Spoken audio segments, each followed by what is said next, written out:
বিশ্বনবী মুহাম্মদুর রাসূলুল্লাহ সাল্লাল্লাহু আলাইহি ওয়াসাল্লাম ইরশাদ করেন, যে ব্যক্তি সকালবেলা তিনবার তেলাওয়াত করবে আউযু বিল্লাহিস সামিউল আলিম মিনাশ শাইতানির রাজিম, এরপরে সূরা হাশরের শেষ তিনটি আয়াত তেলাওয়াত করবে, রব্বুল আলামিন ওই ব্যক্তির জন্য ৭০,০০০ ফেরেশতা নিয়োগ দিবেন যারা সারা দিন ওই লোকের জন্য মাগফিরাতের দোয়া করবে।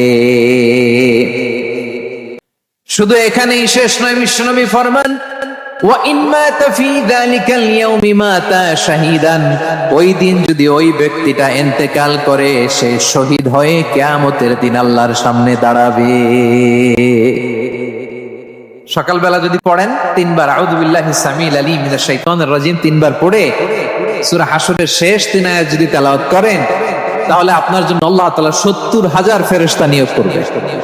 সারা দিন তারা আপনার জন্য মাগফিরাতের দোয়া করবে, আর ওই দিন ইন্তেকাল করলে আল্লাহ তাআলা শহীদ হিসেবে আপনাকে কিয়ামতের দিন দাঁড় করাবে। সুবহানাল্লাহ, এত আস্তে। আবার সন্ধ্যাবেলায় যদি পড়েন সারা রাতের জন্য ৭০,০০০ ফেরেশতা মাগফিরাতের দোয়া করবে, ওই রাতে মারা গেলে শাহাদাতের মৃত্যু নসিব হয়ে যাবে। এজন্য এই দোয়াটা পড়ার দরকার আছে না নাই?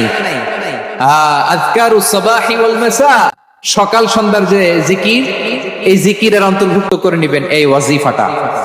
যে হাদিসটা বর্ণনা করলাম সুনানে তিরমিজির হাদিস, যদিও হাদিসটা সনদের দিক থেকে দাঈফ, কিন্তু মুহাদ্দিসিনে ইকরাম বলেছেন যেহেতু এটা ফাজাইলুল আমালের হাদিস, এটা পড়ার ক্ষেত্রে কোনো নিষেধাজ্ঞা নাই, এটা পড়া যাবে।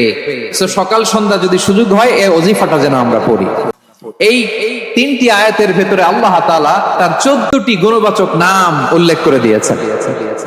কয়টি? আওয়াজ করে বলেন তো, যারা শুনতে পেয়েছেন বলেন। এই তিনটি আয়াতের মধ্যে আল্লাহর কয়টি সুন্দর সুন্দর গুণবাচক নাম আছে বলেন তো? কয়টি? সবাই বলেন কয়টি? 14টি গুণবাচক নাম, চমৎকার চমৎকার নাম। যে নামগুলো যদি আমরা আজকে পড়ি, শুনি, জানি, আল্লাহ তাআলা সম্পর্কে ব্যাপক ধারণা, ইনডেপথ, আমার রব সম্পর্কে ইনডেপথ নলেজ নিয়ে আজকে আমরা ফিরতে পারবো ইনশাআল্লাহ। বলেন সবাই। আসুন আমরা আল্লাহ তাআলার এই চমৎকার চমৎকার 14টি নামের ব্যাখ্যা বিশ্লেষণ আজকের এই তাফসীর ময়দান থেকে জানি। প্রিয় ভাইরা, আল্লাহর অনেক সুন্দর সুন্দর নাম আছে, আমাদের উচিত এই নামগুলো দিয়ে আল্লাহকে ডাকা। সম্মানিত ভাইরা, আল্লাহ তাআলার চমৎকার চমৎকার অনেক নাম আছে যেগুলো আল্লাহ তাআলা কোরআনে উল্লেখ করেছেন। আল্লাহর আসল নাম হচ্ছে আল্লাহ। আসল নাম কি? সবাই বলুন, আসল নাম কি?